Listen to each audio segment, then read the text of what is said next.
All the officials I've spoken to from the UAE have been clear that their messages in public were the same as those in private, which was, do not go to war. Countries around the Gulf are reporting a new round of Iranian missile and drone attacks. Across the region, as missile defenses spring into action. Schools are shut until further notice. Here in Dubai, this is a global commerce hub. It is an area where tourists come.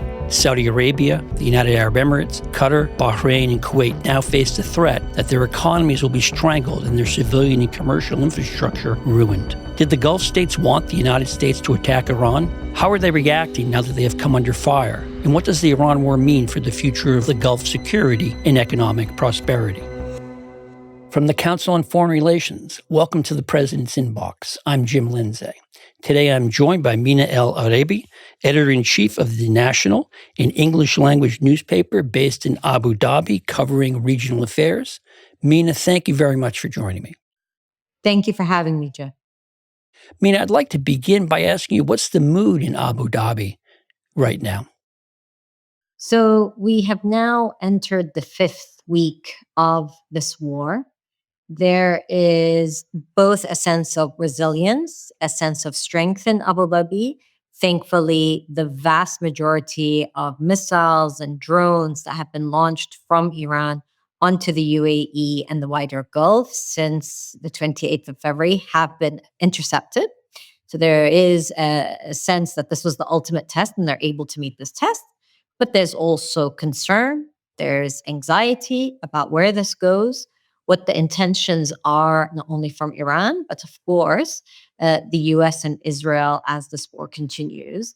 And there's also a mood of thinking about where the world wants to go. The Strait of Hormuz, of course, has global ramifications, global concerns. You've had world leaders from Malaysia and Indonesia through to Canada and the US, through to Russia, India, all reaching out to the UAE. Over 125 heads of government and state have called the leadership of this country, not only to, of course, sound their rejection of the attacks on the UAE, but also to confer with the UAE of where we go next. So, Mina, let's go back to the beginning. I'm trying to understand how this war came about. And I've heard conflicting reports as to the directions, guidance, suggestions that the UAE, Saudi Arabia, Qatar gave the Trump administration. Is this a case in which the UAE was urging the United States to use force against Iran? All the officials I've spoken to from the UAE have been clear that their messages in public were the same as those in private, which was, do not go to war. Let us find a way to ensure that Iran is not a threat to the region, but diplomatically. The UAE put in a lot of effort with the Iranians themselves to take the negotiations seriously. Of course, Oman, next door neighbors, were leading on the mediation, but the UAE put in a lot of effort too to convince the Iranians to take these talks seriously. They had their senior diplomat, one of their most senior diplomats, Lada Nusseibeh, visit Tehran ahead of the war. They had Iranian officials, also speaking to Emirati officials here, and they were very clear that there is the threat of war, there is the possibility of war, but they certainly wanted to avoid it. That's everything that I've heard, the officials I've spoken to, and that's what our reporting has indicated. Were people in the Emirates surprised that Iran responded to the U.S. and Israeli attacks by targeting the UAE, Saudi Arabia, Kuwait, all of the countries in the region? They weren't surprised because the Iranians had never really hidden the fact that they would threaten this region, but they're surprised about the numbers. So if you look at the number of drones and missiles targeted at the Gulf compared to Israel, it's almost 3/4 more in comparison as a totality. And the UAE has taken more than half of the attacks in terms of missiles and drones. So I think they were surprised that at the percentage, let's say. And I think they were also surprised about the fact that they had been very clear that American bases in the UAE and the Gulf were not used to target Iran, and that they had put in efforts of diplomacy. So So I think they were surprised at the reaction of the Iranians immediately targeting the Gulf and at this rate. But they were not surprised that Iran would target the Gulf, because this is a threat, especially when it comes to missiles and drones, that the Gulf was warning about from the time that the Obama administration was negotiating with the Iranians, the JCPOA, in 2015, 2014, 2015. So, a decade ago, they were warning that, hold on, you can't just talk about the nuclear, because actually the military threat of Iran for the region is stronger when it comes to military and drone attacks. Well, Mina, I was on the webpage for your newspaper, The National, and I refer people to it who want to get a sense of how things are being seen from the region. And what I noted is that they had a running tally of some 2,400 drone and missile attacks targeted against the UAE specifically. Can you give me a sense of what those drones and missiles are targeting? Is it all against U.S. military installations, UAE military installations, or are they hitting a broader array of targets? They are certainly hitting a broader array of targets. We've had Emirates Global Aluminum, which is one of the most important companies in the world for aluminum production. They have targeted energy installations in Boies, hugely important in the UAE. They've targeted Dubai Airport, which frankly is a hub for the world. You have global connectivity coming through the UAE. And it's not just, of course, the UAE. As you rightly said, the wider Gulf. Energy installations in Qatar, in Saudi Arabia, in Bahrain, and Kuwait have been targeted. Kuwait this week had a strike on a desalination plant, and an electricity or energy grid also targeted. These are not military targets. These are civilian targets. Here in the UAE, in the first days of the war, there were drone attacks on hotels. The Fairmont Hotel on the Palm was one of those hotels. A very lovely hotel, I will say. You can go to the view and have a commanding view of the Gulf and the high rises in Dubai. You're right. It is. It does have a great view. It's back to being operational, which is quite impressive. Within a couple of days, it was back to being operational. But the point is that the attacks seem to be much more about causing terror, trying to frighten people as much as is possible, and to really disrupt life. Now, of course, the Iranians will push back and say that they are targeting military installations and so forth. But the reality is, you've seen it. I mean, the Emiratis have been quite transparent in saying where has been targeted, and everything from industrial complexes through to airports and hotels have been targeted. Now, again, there are also interceptions. So some of the debris that falls in different areas. But you can see that what would be targeted if the missiles and drones were allowed to land would not be military installations, as I said in the case of, for example, when there was the attack on the Fairmont Hotel. So, Mina, how is the United Arab Emirates, Saudi Arabia, Qatar, other Gulf Arab countries responding to these attacks? I take it that, as you mentioned, the UAE is using defensive means to shoot down as many missiles and drones as it can. Are we seeing any contributions offensively to go after Iranian ballistic missile sites or military installations? Or is this purely defensive from the vantage point of the Gulf countries so far? So far, purely defensive. There had been false reporting that the UAE took part. I have to say, it was very irresponsible reporting that came out from Israeli media, claiming that an Israeli source said that the UAE took part in an attack on Iran, and it was immediately refuted by the Emiratis. And actually, that media outlet could not stand up its reporting. There was no sourcing, and it was refuted very quickly. And the Gulf has been really clear that any measures they take is defensive. Now, they are, however, on the offense when it comes to diplomacy. So they worked really hard to get a UN Security Council resolution that would condemn the Iranian attacks on the Gulf. It was important that Russia and China did not veto the resolution, despite the fact that the Russians wanted to insert language into the draft that spoke about the attack on Iran. But actually, you saw Gulf diplomacy succeeding in convincing the Russians that not to sully the water, and to actually be very clear that the actual attacks on the Gulf, that these Gulf countries are not part of the offense on Iran, were to be condemned. And so that happened. They're also making it very clear that they are noting every single attack that is happening here in the Gulf. And my understanding is that this is in preparation for the day after the war to demand that Iran takes responsibility financially for the damage it's creating. You know, when Iraq invaded Kuwait in 1990, there were war reparations that Iraq had to pay for over 3 decades after that, almost 4 decades after that. Even after Saddam Hussein's regime fell in 2003, Iraq continued to pay almost 18 years later war reparations for those that demanded compensation. Of course, it didn't cover all the damage, but it covered a significant amount. And I think you're seeing that together. Legal cases are being put together, diplomatic efforts are there. So they're really on the offensive in those modes. But in terms of actual military use, it remains defensive.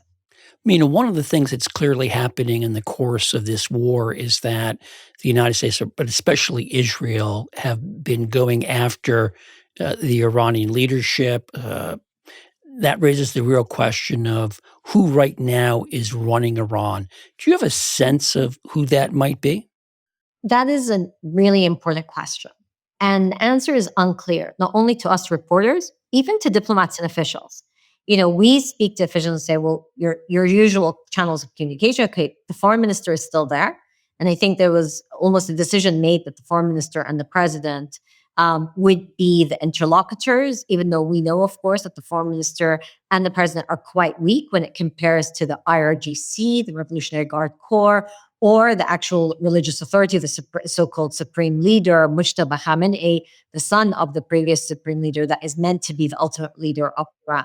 So the interlocutors, when it comes to the foreign minister and the president, are there. But actually, the decision-making is now much more in the hands of the Revolutionary Guard at the moment, and they've taken on some very important roles, be it for the head of security, the head of the intelligence ministry, and so they seem to be calling the shots. One of the things that became apparent immediately after the war and the top level leadership being taken out is that there is a plan that if the command and control direct communications are interrupted, for local commanders to start almost acting on their own. And so you've had instances where the Iranian foreign minister or the Iranian president have wanted to appear to distance themselves from some of the attacks.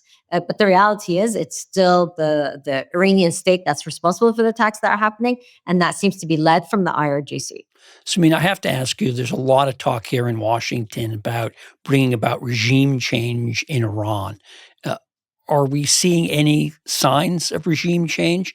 Any evidence that Iranians are rising up to throw out the IRGC or the other elements of the old regime? The protests at the beginning of this year in Iran were incredible. I mean, city after city rose up. They had people in the bazaars, in the local markets, students at universities heroically calling for their own liberation. And they were met with brute force. The lowest estimate is about 35,000 people died. People estimate it to be much higher than that. However, once the war started, we had gone to a point that, again, so many activists had either been killed or imprisoned. And then once the war started, it became much harder to know what's happening inside of Iran. There have been now over 4 weeks of almost complete internet blockage. So the usual sources of information where, for example, my colleagues, our reporters, were in touch with activists and so forth, it's been impossible to reach them. And also on the ground, it's really hard for people to organize, to go out and protest because one, either their leadership has been killed or imprisoned previously, or now in a state of war. I mean, the attacks on Iran, the strikes on Iran are absolutely extensive. So it's really hard for people to organize and go out and protest on the streets or try to overthrow a regime in the middle of the chaos of war. So right now we've just completed 4 weeks of fighting. President Trump, when he announced major combat operations at the start, anticipated or suggested that the fighting would last for 4 weeks or so. The Strait of Hormuz has been closed. Now there's talk in Washington of the United States sending combat troops on the ground in the Gulf, talk about seizing Karg Island or perhaps the shoreline near the Strait of Hormuz to try to open up the strait. What is your sense of what that might mean if the United States were to introduce ground combat troops? Ground combat troops, of course, complicates the situation for American military, but also for the Iranians. The Iranian propaganda machine is on full force saying that actually we want American troops to come because it will make it easier for us to, inflict greater pain on the American. Well, they had a lot of experience with that during the Iraq War by supplying Iraqi militants with improvised explosive devices and the like. Absolutely, you're right. And for a couple of decades, the pain that the Iranians were able to inflict on not only, of course, American soldiers, but even Iraqi government troops that were trying to work closely with the Americans, there were ample examples of that. So that's on the one hand. But however, there is a sense that in order to ensure that the Strait of Hormuz does not stay hostage to Iranian decisions, to Iranian control, that there has to be some sort of military move to reclaim the opening of the Strait of Hormuz. That is no easy feat, nor is it straightforward, but there is a sense that if this doesn't happen, if Iran is allowed to determine what happens in the Strait of Hormuz, this will have global ramifications, not only because of the energy market, but also if one country can decide to close an international waterway and get away with it, then we're looking at very troubling times globally and what this means for, the international organization of global trade that relies on the free movement of trade through international waterways. And so I think it'll be an important way to show that you can reclaim an international waterway, but it will be very complicated. It will mean that the Iranians are able to target American troops more directly. And I think they're banking on the political appetite in Washington for something like that. Because again, for the Iranians, what are they going to lose? The country was already incredibly weak. Sanctions were imposed. They're trying to show, the Iranian regime is trying to show some sort of political win. But the reality is their leadership has been killed. Their country's infrastructure is destroyed. They're unable to continue this on the long term, but they're hoping that they can withstand it longer than the political ramifications for Washington, especially if it means more soldiers are killed in the line of duty. I mean, is it fair to say then for Iran, winning simply means not losing? Sadly, yes. And also for the Iranian regime, winning in their mind is just surviving. But that's not winning for the Iranian people, right? So, it's quite interesting because you do get a narrative where people saying, oh, the Iranians are winning us. I mean, what does winning mean? Your country is destroyed. Your economy is destroyed. Your neighbors no longer. I mean, look, the Gulf and Iran had, difficult relations, but there were diplomatic ties. There was work actually improving ties. The last 5 years, there was a lot of effort put into that. They've literally blown that up, and so. I would find it very hard to say that the Iranians are winning, but in their psyche, if the actual survival of the regime is enough to win, then in their mind, they are winning because the regime survived. Mina, you mentioned a moment ago that the Iranians hit a desalination plant in Kuwait. President Trump has gone on Truth Social to threaten going after desalination plants in Iran.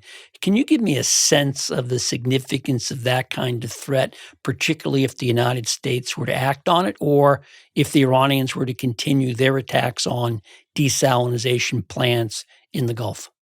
It is concerning. There's critical infrastructure like that, and desalination is absolutely one of them. The Iranians, as you said, had already done that. Previously, there was an attack on a small desalination plant also in Iran.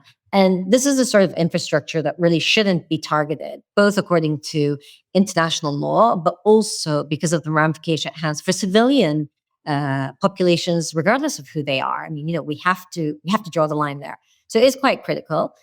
Different countries in the Gulf, including Kuwait, for example, have already said that despite the attack on this plant, Kuwait hasn't had any interruption to its ability to have running water or anything like that. They've made plans and preparations for the possibility of attacks like this to happen, for them to be able to manage any sort of short-term disruption.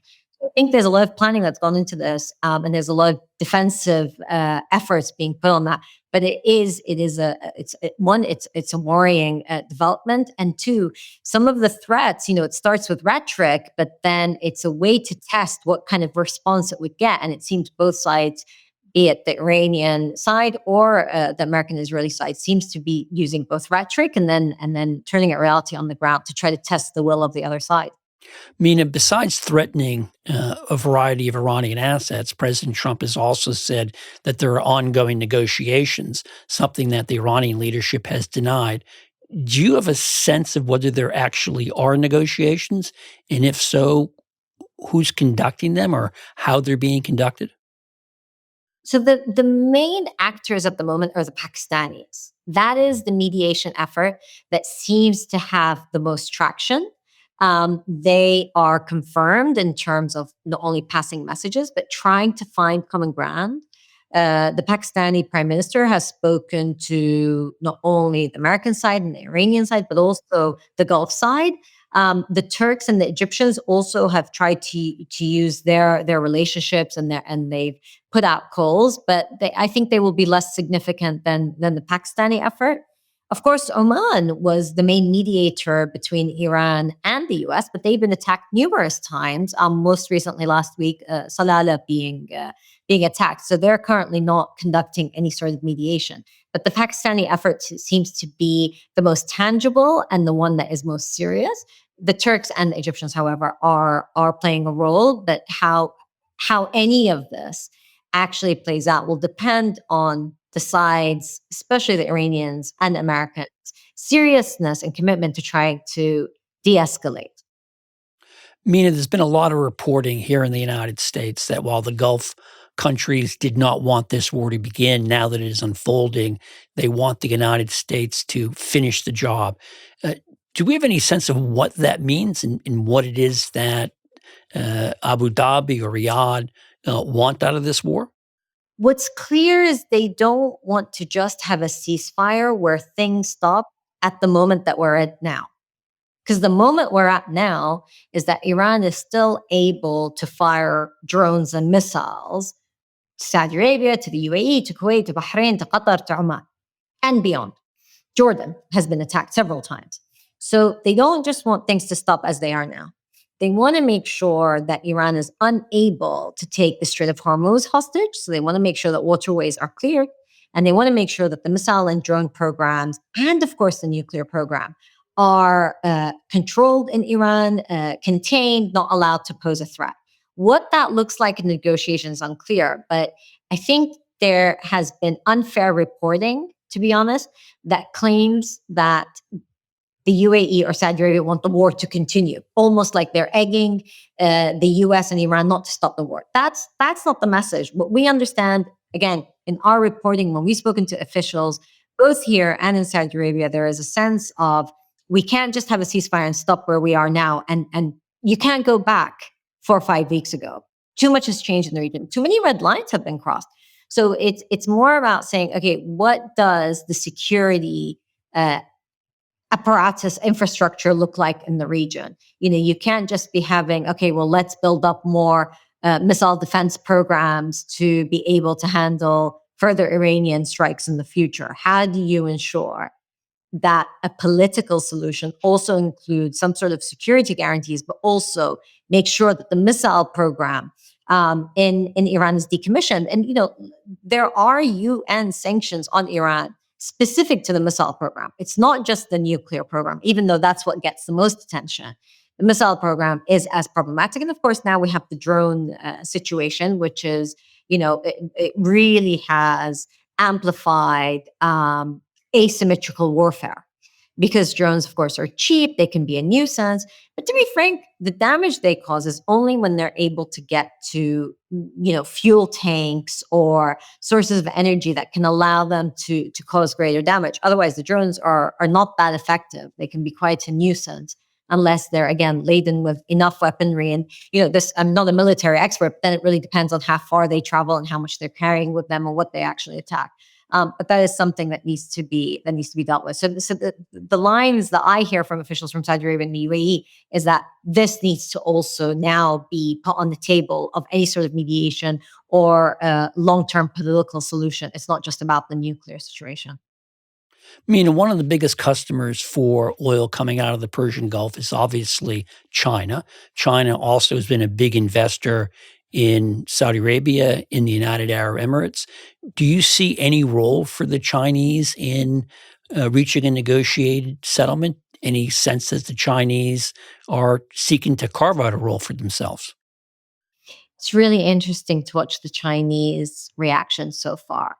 In 2023, it was in Beijing that Saudi Arabia and Iran signed an agreement to, restart political talks and diplomatic ties. And I think the Chinese at the time were quite proud of crowning these efforts. Now, these efforts didn't start with the Chinese. Actually, funnily enough, it was Iraq that played a role. The Omanis also played a role, and it was crowned in Beijing. But since then, they have taken a step back. And I think part of it is also letting the United States kind of play out its own political ambitions. And then at what point they will want to step in, if they will want to step in, is unclear. So far, as I said, they abstained from vetoing a resolution, but they didn't vote for it that condemned the Iranian attacks on the Gulf. There have been talks with different Gulf countries. Certainly with the UAE, there was an envoy that actually traveled to Beijing and updated there. They do have long-term interests with the Gulf, but at the moment, they have been the most prominent actor to not want to get too involved at this stage. They may wait to see what happens with the Pakistani efforts at mediation and then see if they will want to get involved. Of course, many people were waiting to see what happens ahead and during the meeting of President Trump and President Xi of China. That has been delayed now twice. So it seems to have the U.S.-China relationship seems to have a bearing on what the American decision-making will be in this war. But the Chinese have been very tight-lipped, as they usually are, on what their position is regarding the U.S. and this war. Mina, are we seeing any role being played by the Russians? I've heard news reports that they're supplying the Iranians with intelligence to target U.S. Assets in the region. At the same time, the United Arab Emirates and Saudi Arabia have a lot of experience dealing with Moscow, given the fact that they're all major oil producers. Any sense that the Russians may try to carve out a role in negotiations? The Russians have been very vocal in their support to Iran. You've had the Russian foreign minister come out and condemn the American and Israeli attack on Iran, but not much in terms of condemning the Iranian attacks on the Gulf. He's been quite tight-lipped on that. I think the Russians have shown how close they are. An interesting development has been that the Ukrainians are lending their support to the Gulf in dealing with the Iranian Shahed drones, because, of course, Russia has been using Iranian drones in their war efforts against Ukraine. So that's been a really interesting realignment that you're watching, especially the fact that the Ukrainian President Zelensky has been very vocal about, saying we want to be close to the Gulf, we want to support the Gulf, and trying to create a bit of a division between the Russians and Gulf Arab states. But at the moment, I would say Russia appeals much stronger. I've seen the reporting that you've referred to about Russia giving intelligence. We haven't been able to stand that up in terms of, accurate reporting but certainly they have very strong ties. They have defense agreements between the Iranians and Russians. Both sides clearly also use each other's weaponry and defense capabilities. So there are those ties, but to what extent Russia's involvement when it comes to intelligence and everything, I genuinely couldn't give you a straight answer because we haven't been able to stand it up independently. I want to ask you a question that may be a bit unfair, but I'd like you to sort of look to the future in terms of what you think the consequences of this war are going to be for Gulf security and prosperity. Having had the pleasure to go to Abu Dhabi, Dubai, Doha, Riyadh, you see just a massive transformation in these societies. Obviously, Dubai, as you mentioned, just sort of a travel point for the world. That is now at great risk with this war, because when people were thinking about building high rises and hotels and big data centers, big aluminum smelting plants, they were not anticipating having to defend against drone and missile attacks. Where do you think this goes certainly for the prosperity of the Gulf? That's the very reason that the Gulf has made clear that any end to this war has to take into account that they can't continue to live with the sort of threat that we've seen play out for the past 4 to 5 weeks. So long-term prosperity, long-term security requires making sure that Iran cannot continue to pose this threat. But also the fundamentals stay strong. So I agree with you that it's on everybody's mind, where does the Gulf emerge out of this? I can speak to the UAE because I live here, because we report very closely on the day-to-day here. Fundamentals remain really strong. It's been over 4 weeks of a regional war, that people are able to work. Basic services and all services actually are absolutely functional. Foodstuffs, everything is still coming in and out. Yes, schools are working remotely because it was seen as being safer. When you look to the future, this is the test, right? This is the stress test. How can they survive at a moment of this stress test? And they're able not only to survive, but actually people are functioning. We have, I just had guests here visiting from London ahead of us having this call. People are flying in, people are flying out. There are, of course, business considerations to be had. But I think whether it's capital, the richness of the countries in terms of different communities, different nationalities here, many people have chosen to stay. Some people have left, absolutely, but many people have chosen to stay. And also, the legal infrastructure, be it, having international companies here, people's, family laws here are very good and conducive to having people from all walks of life living here and different religious backgrounds and so forth. All those fundamentals remain. So the question is, how long does the war go on for? What sort of damage is created? What will be the financial bill? Of course, that will have a bearing. But I think the long term remains quite optimistic when it comes, especially, I want to talk about the UAE specifically, and then we can talk about the Gulf. I think for the UAE, it remains quite optimistic because of those fundamentals: capital, energy, geographic positioning. Companies like Emirates Airlines, Etihad Airlines, they've been around for a long time. The financial markets here, the art scene here, this is decades old. This is not something that was up and coming for 3-4 years, so then you can stunt its growth quite easily. I think those are deep-rooted fundamentals. So most people remain quite optimistic about where this goes. I think for the wider Gulf, different Gulf countries will have different stages of either their economic diversification. I mean, again, UAE economy is quite diversified, not as reliant on energy as perhaps some of the other countries.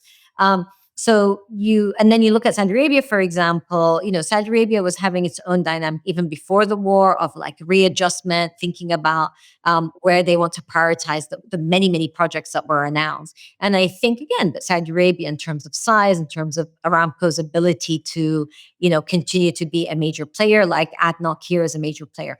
I think in general, people are not concerned about the long term. It's much more looking at the short to mid term and how these economies will be transformed by the war, what lessons will be learned, and also, how do they emerge from this very serious test that they've all been put under. I think the different economies of the Gulf, by and large, will be okay, but there will be a financial bill, and also, for certain communities, an awakening of what it means to have a neighbor like Iran if it's not resolved politically, which is why the insistence of countries, particularly like Saudi Arabia, Qatar, and the UAE, is that any resolution has to take into account that Iran cannot continue to pose a threat. I mean, what do you think this means for the Abraham Accords? Bahrain and the UAE, of course, have continued with the Abraham Accords ever since their signing in 2020. Qatar has had, and as has Oman, relations with Israel at different points, different sorts of relations and visits. So I think that doesn't change. What does it mean for Saudi Arabia and the possibility of ties being established with Israel? I think the fundamentals don't change. The Saudis have made very, very clear that they connect this with Palestine, what happens to the emergence of a Palestinian state. That doesn't go away. I think the dynamics in Lebanon are very worried. An Israeli incursion that becomes an invasion in Lebanon is problematic for the entire Arab world, those that have ties with Israel and those that don't have ties with Israel. So I think it will also depend on what the dynamic inside of Israel is like, what they do in Lebanon. So we'll see some of that play out. I think in the thick of it and with the very fast-moving events now, it's hard to take the long view of what it means. But I think those that already have ties with Israel will continue to have ties with Israel, and those like Saudi Arabia or Kuwait at the moment, I think, are really focusing on the immediate and how do you not only end the war when it comes to the Gulf and Iran's attacks on the Gulf, but also what are Israel's ambitions like in Lebanon. And let's not forget about Iraq. Iraq is a hugely important player in the region. Lebanon and Iraq at the moment are facing their own internal pressures because of the war, and Lebanon and Iraq have groups within the country that are not really under state control that are supporting Iran. And that is a dynamic that is very harmful to the state as a state, sovereignty of both Lebanon and Iraq. But then the sovereignty of Lebanon and Iraq is also being challenged by airstrikes coming in from Israel. And then, of course, with Lebanon, it's that land incursion. So it's a whole confluence of events that are much broader than Abraham Accords. But the Accords in themselves, I think, will continue as they have done through the last 4 to 5 years of really up and down kind of moments in the region. But whether they will be expanded, I think, is not an immediate consideration, even though, of course, we've heard from President Trump very vocally telling Saudi Arabia that they see a real need for those ties to be established. Senator Lindsay Graham, who has been very vocal about the Iran war, also has said that he'd like to see that happen. But the Saudis, for now, have been quite clear in saying that their priority is much more what happens to a two-state solution, but also how this war ends. On that note, I'll close up the president's inbox for this week. My guest has been Mina Al-Oraibi, editor-in-chief of The National. Mina, thank you very much for such an informative conversation. Thanks, Jim. Thank you for having me on. Today's episode was produced by Justin Schuster with Director of Video Jeremy Sherlick, Senior Video Producer Grace Raver, and Director of Podcasting Gabrielle Sierra. Production assistance was provided by Oscar Berry and Kalia Haddock.